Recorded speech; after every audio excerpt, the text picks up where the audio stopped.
Hey guys, came to elaborate a little more with the journey that I've been on. Some of the steps that I've been following to reach a point where I've been able to understand myself more completely, but not completely.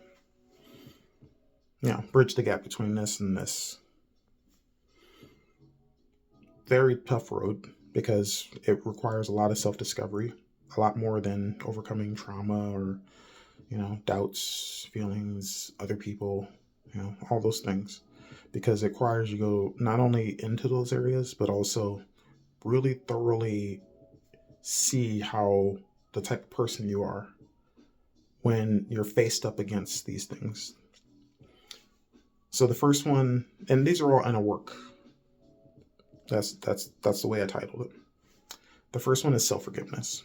The reason that's required is because to get past your own ego and past your own pride, you have to forgive yourself. You have to understand that a lot of the events that took place, some were your fault. You did react in some ways. You did cause some chain of events to actually take place because, once again, life lessons.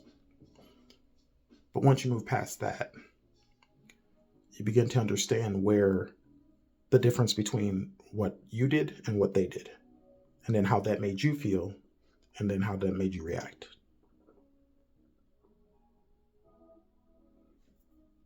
With those details, you definitely get to clear the air a lot with yourself. Obviously, not the only step. So, step two will be isolation, however that may be for you. The point is to eliminate as many distractions from you as possible. The length of time can vary, it depends on the person. But if you could get away from electronics for a while, away from people, I'd say probably about 2 or 3 days if you do that. Even if you could just like stay home for a little bit and just like turn off the devices and just focus on you, meditate a bit, draw, write, read, you know, focus on something that makes you feel like you, whatever that can be. But the idea is that it's a point of rediscovery while you're still doing the introspection from the self forgiveness, because you're still doing that. All these steps are continual work, and you don't stop. You don't just start this first step, stop, and then go to the next. No, it requires continual work. So the next one is purification. Purification, detox. All the bad stuff that you may have in your system. I don't know if you smoke, drink, any of those things. They dilute the mind. They dilute the body. They weaken the body, obviously, in different ways. They, scientists say certain things have, certain beneficial effects, or some of them don't have any negative effects, like smoking, the good stuff. But they can still dilute the body.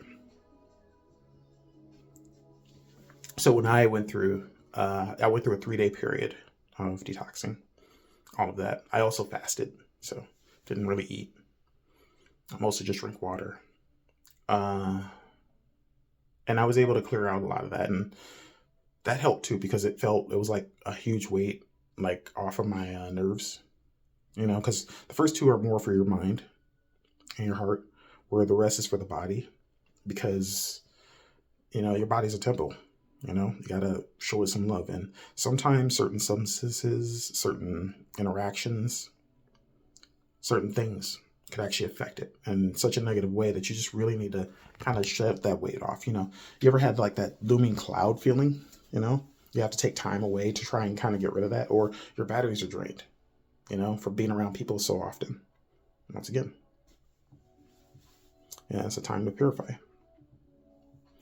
The next step would be letting go of negative self-beliefs. Now, those are deep, very, very deeply ingrained, and it does require sometimes to be pointed out to you. You know how they say, if something has been said to you about yourself so many times, it must be true at some point. Take some looking inside. Yeah.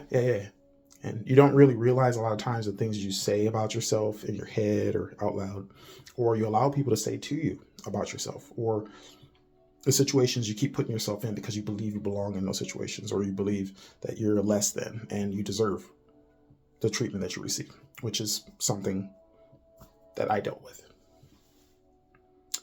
My getting past that basically meant that I had to deal with a lot of my own egos. And the egos weren't in the sense where it was being defended so much as it was me not wanting to believe that there was a light side to the negative thoughts that I had. But it had to be proven to me that that I was more than those thoughts. I was more capable than all of those things that I had faced. One of the reasons I tell my story. So the next step 4 would be letting go of what holds you back. Once you're past the egos that present those negative beliefs all the time, or at least most of them, because you're still dropping them away. You're looking for them, you're going through all those closets, you're trying to find what you can find. The holding back part is a big deal, because this is when you really discover your true self and your true potential. It's always been there, but you never really explored it. And it could be through just whatever type of expression that you have that makes you feel authentic. For me, it's drawing, writing, editing, learning, talking. Well, more teaching. But the point is that I do it because I love it. I enjoy it. It's what I embody. And once you're past the other steps, you can get to the point where you can actually start expressing those things. And you didn't even know they were there for the longest time. Maybe you did it, here or there, but you didn't know how good you could be with it if you actually just poured your heart into it.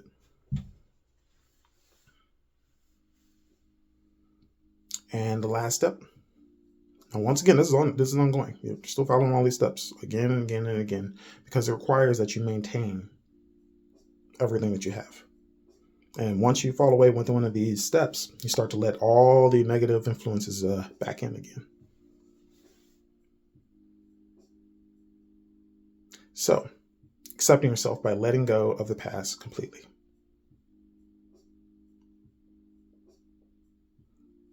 Now, that part, the reason it's a huge step is because it takes all of the other steps all at the same time.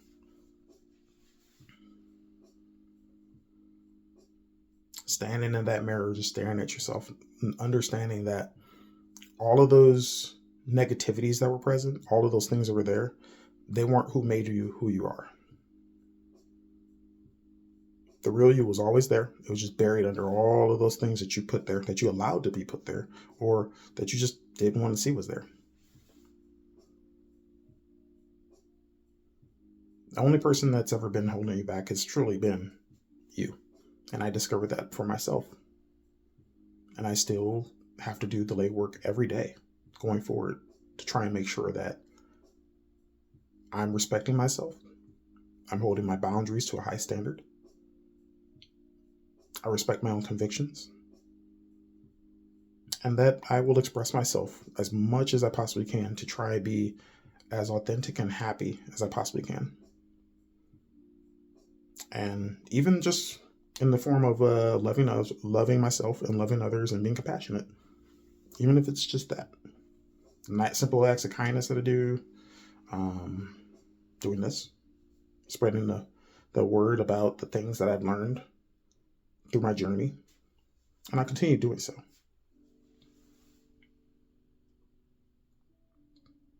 So, respect yourself. Love yourself.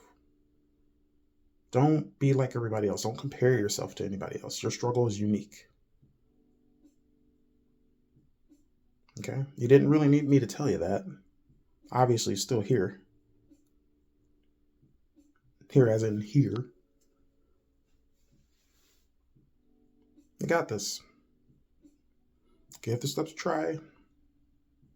See how they work out for you. Especially since it's all about you bettering yourself.